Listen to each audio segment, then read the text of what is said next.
Bonjour et bienvenue sur la chaîne des cartes bavardes. Merci à vous qui passez par ici. Installez-vous confortablement. Aujourd'hui, je vais vous présenter le Hieronymus Bosch Tarot.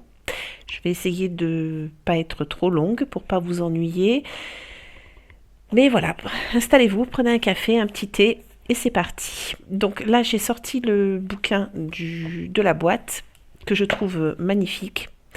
Donc je ne vais pas vous faire tout le tour du propriétaire. Il y a eu suffisamment, je pense, de reviews sur la boîte et le jeu pour ça. Je vais juste vous montrer. Alors ça, j'ai trouvé ça vraiment très joli. Parce que moi, comme j'ai mis des petits post-it, ça ne rentre plus très bien. Le triptyque qu'a fait donc le peintre avec les trois parties. Donc vous avez le jardin d'Éden qui correspond au passé, le jardin des délices qui correspond au présent et l'enfer qui correspond pour lui au futur. L'artiste nous invite à avoir notre propre interprétation du tableau. Lui, il a une vision très particulière de, de l'Éden, du jardin d'Éden, du jardin des délices et de l'enfer. Nous, après, on l'interprète comme on veut, comme toute œuvre d'art. Et l'auteur du tarot, donc Travis McHenry, pardon, lui nous invite à faire de même avec le jeu qu'il nous propose aujourd'hui, parce que le jeu de tarot est fait de capture, on va dire, de plusieurs tableaux. Vous avez le jardin des délices, mais il y a plein d'autres tableaux qui ont été pris en référence pour faire ce jeu de tarot. Et vous verrez d'ailleurs qu'il est fait un peu comme... c'est un tarot, mais pas un tarot. Il pourrait être un peu un oracle. Enfin, il est entre deux eaux, comme ça. Libre à nous vraiment de se l'approprier, enfin de nous l'approprier et de faire les interprétations comme bon nous semble, parce que toutes les cartes ont été renommées, enfin toutes, à part peut-être les amoureux, mais voilà, on est dans un autre univers, il faut se laisser un petit peu porter par tout ça, parce que le jeu en vaut vraiment la chandelle. Ça peut être un peu rédhibitoire de prime abord, mais vraiment, si vous aimez la peinture, si vous aimez les œuvres d'art, moi je vous invite à vraiment persévérer et lire déjà le petit bouquin qui est très intéressant, qui nous aiguille un petit peu et qui permet voilà, d'avoir une lecture plus fluide avec ce jeu un petit peu particulier. Que vous dire? Donc, j'ai pris des petites notes, hein, histoire que j'oublie rien. Oui, donc les cartes ont été renommées pour que vraiment elles se fondent dans le décor et qu'elles reviennent à l'essence même, à leur signification fondamentale par rapport au jeu. Donc vous avez, je vais vous montrer, on va mettre la boîte ici, hop, sur le côté. Donc les cartes, je vais vous les passer assez rapidement. Donc elles ne font pas toute partie du triptyque, hein, comme expliqué, il y en a plusieurs. Donc vous avez, on va peut-être commencer par là. Vous avez donc...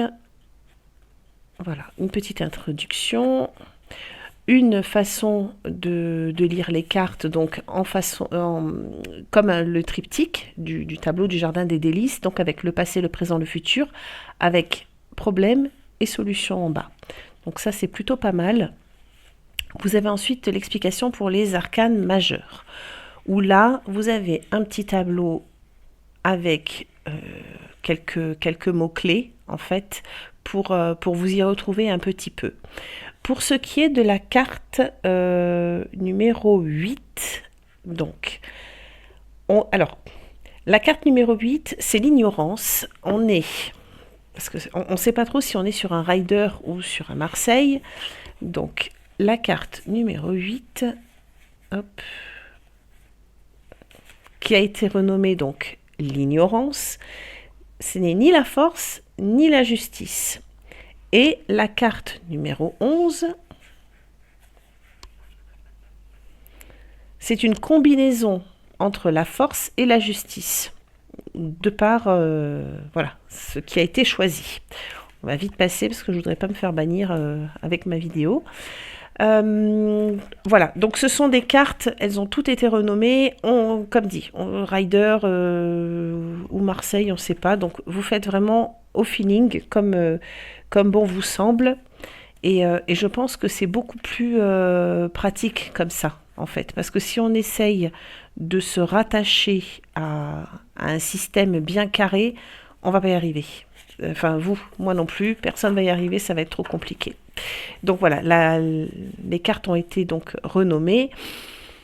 Vous avez ensuite donc une explication de la carte où vous avez vraiment les petits détails, comme là par exemple pour le fou, il explique qu'il quitte une maison de petites, où il y a des femmes de petites vertus, on va dire. Voilà, vous avez un monsieur qui fait pipi là dans le coin, etc. Donc bon, il quitte cet endroit un peu particulier, mais il se retourne quand même, voyez. Donc il y a toute une explication sur les cartes qui est vraiment intéressante et qui explique vraiment la vision qu'a Travis par rapport aux cartes qui ont été sélectionnées. Voilà, aux scènes de vie, on va dire. Hein. Voilà. Donc là, l'ignorance, le conflit, l'adversité, la stupidité, où il est expliqué que voilà, ils essayent tous chacun de jouer une partition qui est beaucoup trop compliquée pour eux. Chacun joue dans son coin et puis en fait, il y a qu'une seule femme là qui est debout avec son hibou sur la tête et elle, voilà, c'est la seule, vous voyez, c'est la seule qui regarde droit vers nous avec le hibou, donc la connaissance, la sagesse, voilà. Et tout ça est expliqué vraiment point par point et j'ai trouvé ça vraiment super. Pour ce qui est des arcanes mineurs, alors, ouais, je vais vous donner un autre exemple.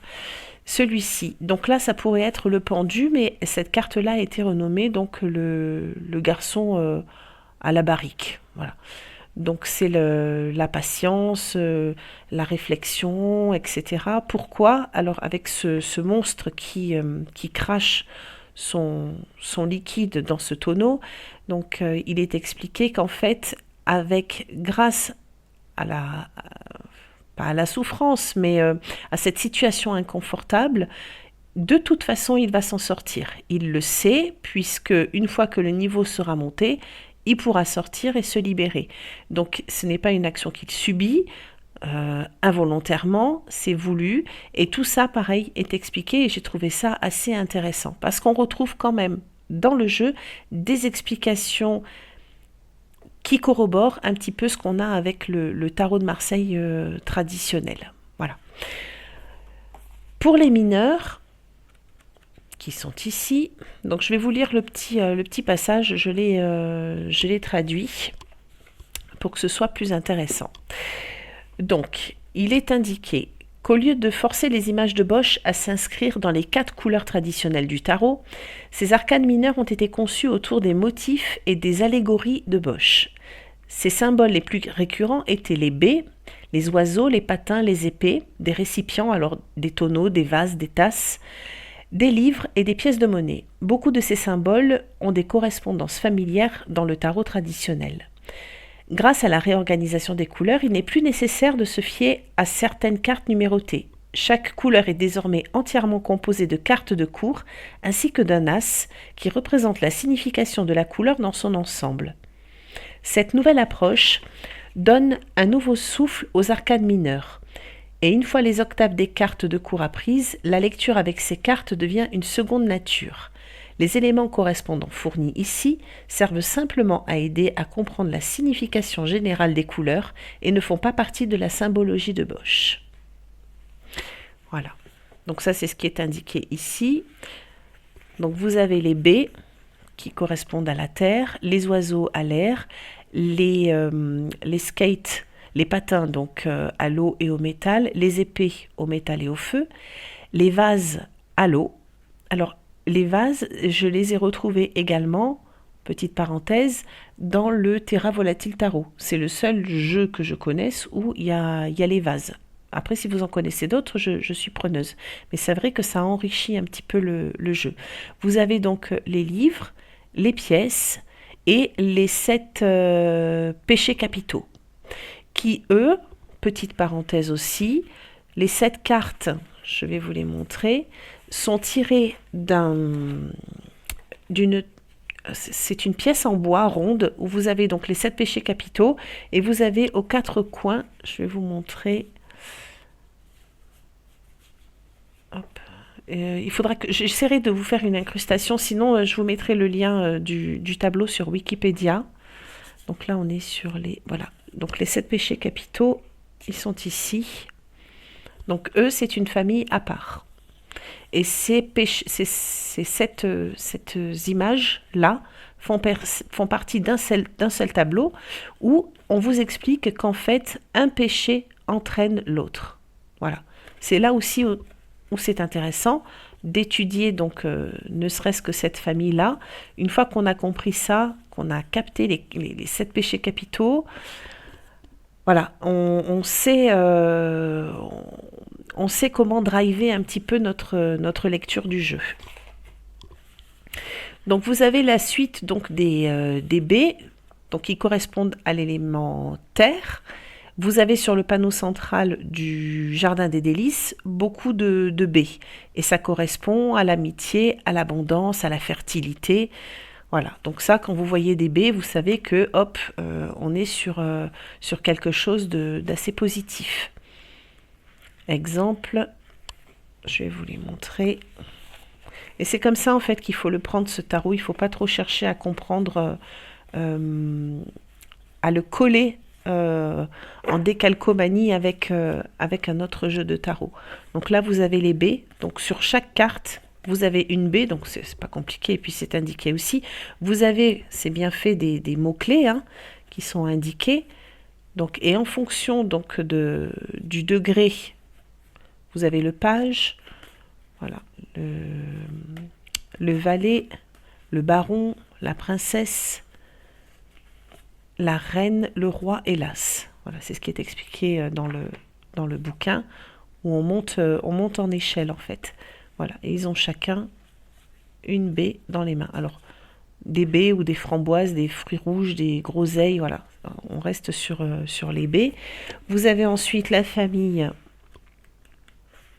des oiseaux, je crois, voilà, c'est ça. Donc, qui correspondent à l'élément air. Donc, sur toutes les cartes, vous avez des oiseaux là aussi.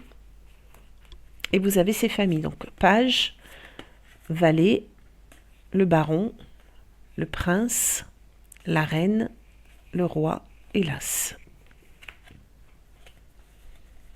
Et là, vous avez sur chaque carte un oiseau qui est représenté. Et les oiseaux, on est plutôt sur le mouvement, les voyages et l'élévation personnelle, pour ce qui est des cartes des oiseaux. Ensuite, je vais les remettre dans l'ordre, sinon je vais tout perdre. Les patins. Donc la suite des patins, donc c'est l'eau et le métal. Ce sont les troubles, les difficultés, l'indécision et la folie. Donc il n'y a pas vraiment d'équivalence. Il faut le prendre comme il vient en fait. Donc le page, le valet, le cavalier, pardon, le baron, le prince, la reine, le roi et l'as. Voilà. Et ensuite, nous passons, après les skates, les patins, on passe aux épées. Donc là, on est sur le métal et le feu. Donc là, c'est les conflits, l'habileté, la victoire. Donc là, c'est pareil. Comme vous voyez ça, donc le page, le cavalier, donc le valet, le cavalier, le baron, le prince, la reine, le roi et l'as. Et chaque explication vraiment dans le bouquin est super enrichissante et c'est relativement facile à retenir.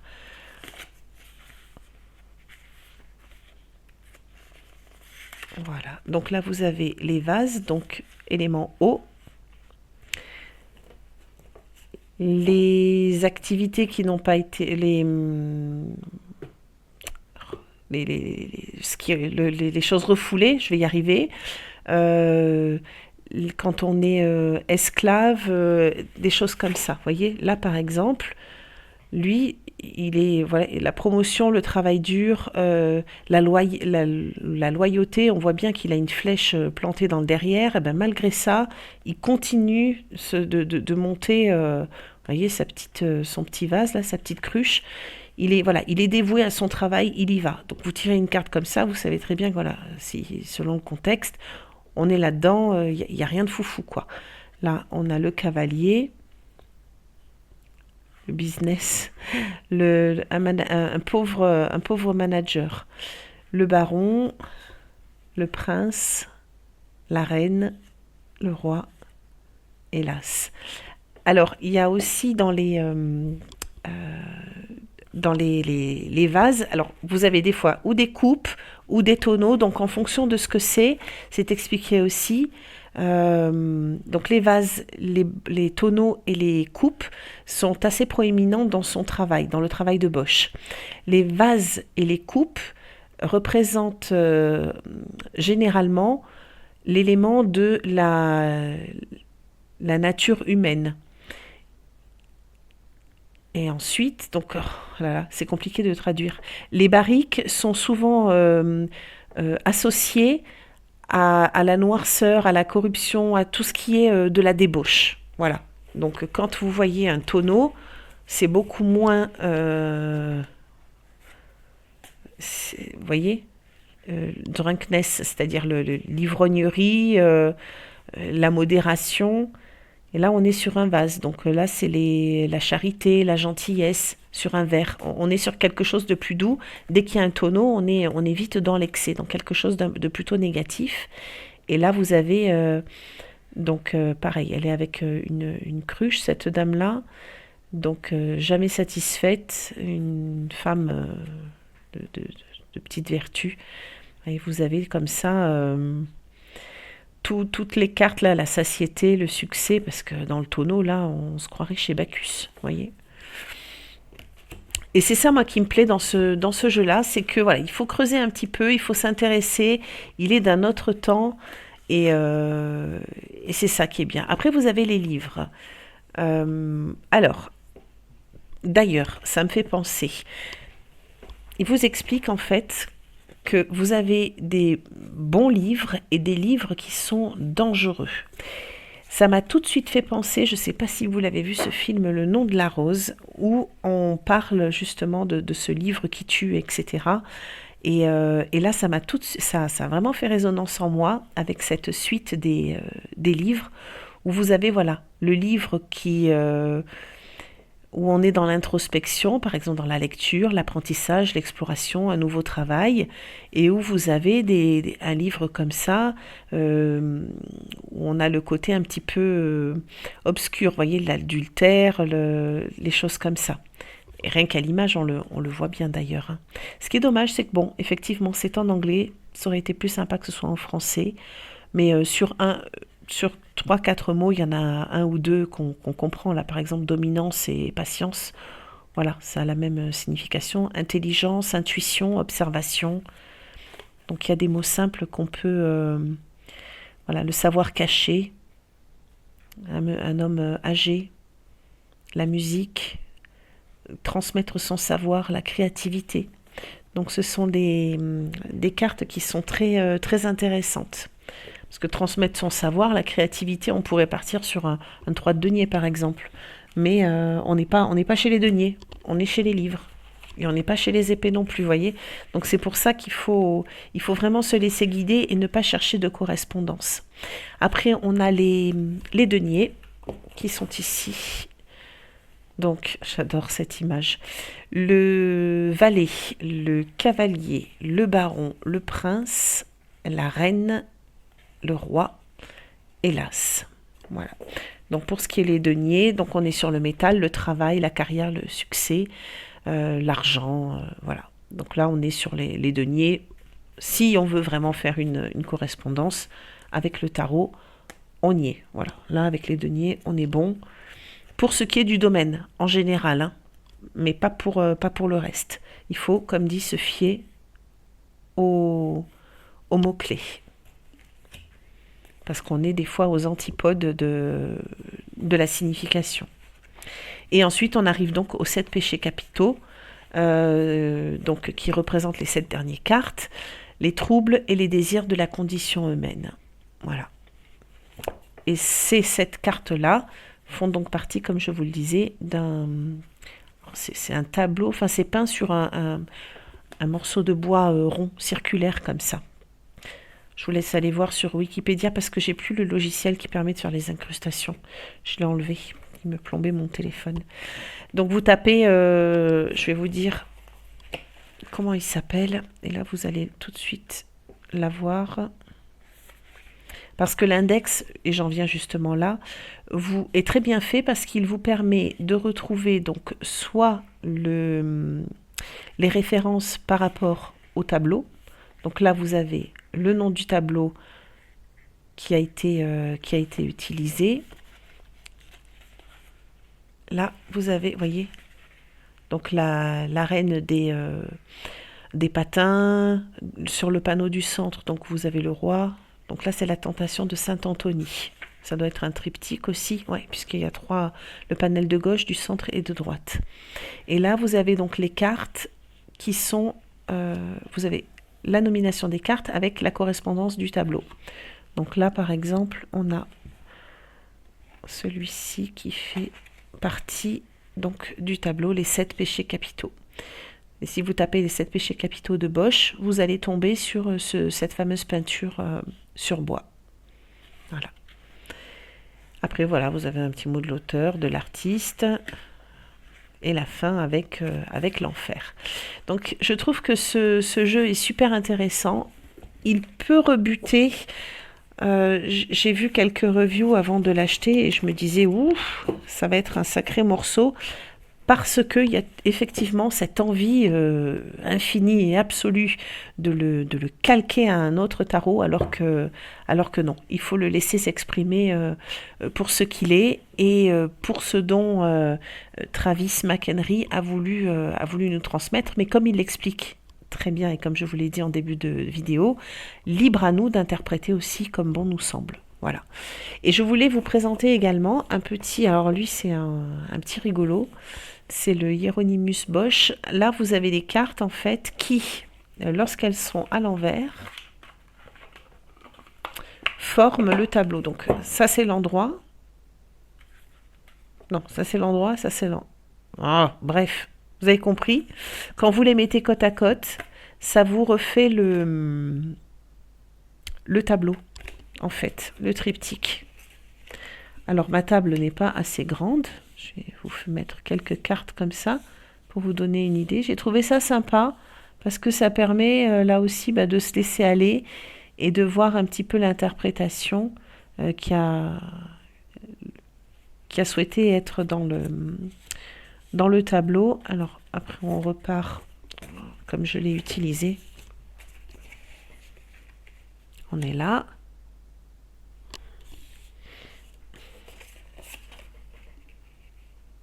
Voilà. Si je prends pas les bonnes cartes, on va pas y arriver. Voilà. Hop. Là. Et là, on peut s'amuser à refaire tout le tableau comme ça. C'est assez intéressant. Et oui, mais Céline, elle a mélangé les cartes. Voilà. Donc maintenant, on est bien embêté. Voilà, au moins c'est pour... Hop, je prends la caméra. C'est pour vous donner une idée avec les cartes, comment faire. Ça peut être aussi une façon, on peut y jouer aussi avec à la façon tarot tzigane, où on retourne les cartes, donc on les met toutes comme ceci, et puis s'il y en a une ou deux qui sont côte à côte, voilà, ça doit pouvoir dire quelque chose. Voilà, j'espère ne pas vous avoir trop ennuyé avec mon tarot Bosch et mes explications un peu alambiquées. Si toutefois vous avez envie qu'on discute sur ce sujet, ça m'intéresse, n'hésitez pas à mettre un petit commentaire. Ça fait toujours plaisir, un petit like aussi. Et je vous remercie infiniment. N'hésitez pas à mettre le petit like, à vous abonner si le cœur vous en dit. Et je vous dis à très bientôt. Bye bye.